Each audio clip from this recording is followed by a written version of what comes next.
We wanted to use this day as a day where we can come together, hear some voices.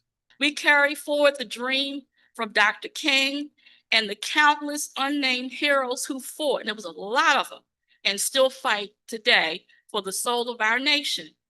I am troubled by grandmothers losing access to Medicaid, by children going hungry because of the cuts to SNAP benefits. One day, sooner than we think, we will all pass. We got to pass the baton on. The question is, who will we pass Baltimore to?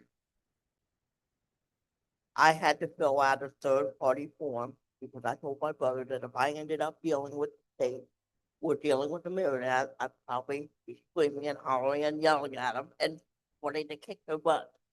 Because I've been fighting this battle with the state and my mortgage company for 9.5 years. My son was diagnosed with autism at 3 and then again at 6. He's nonverbal.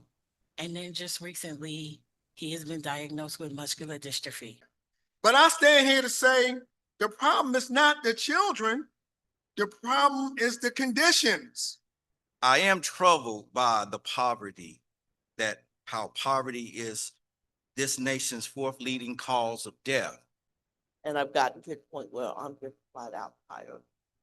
But Sandra, I wanted to write a poem that rhymes, but the revolution we are in today doesn't lead itself to dance music and hip hop.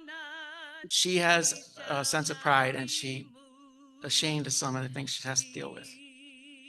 And she probably wouldn't like me saying this here, but I'm not afraid to say it because it's not us as the people who have to be ashamed. It's the system that needs to be ashamed of how it treats us. These are troubled waters. Waters that drown the poor and suffocate hope. And I always say we got to fight poverty, not our seniors. I watched my son take his first steps and his last steps for his 10th birthday. I'll write a beautiful green tree poem. So I peeked out of my window to check the image, and I noticed the schoolyard was covered with asphalt.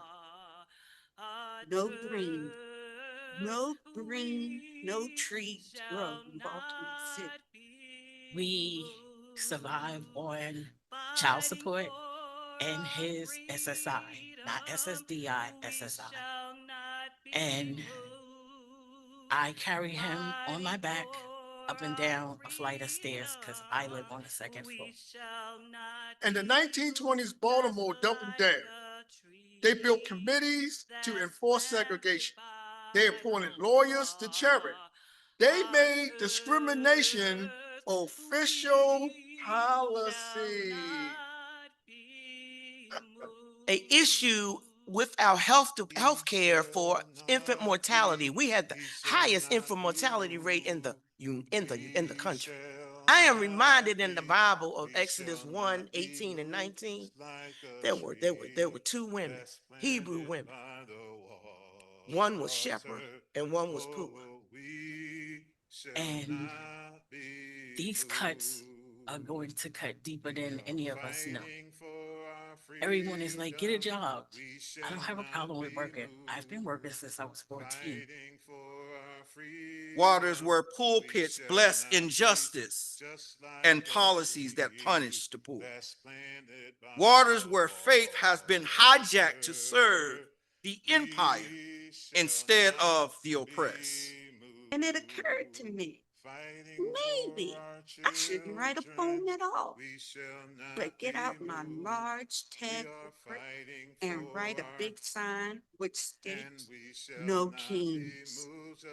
And the king, the Pharaoh said, I want all of the males killed.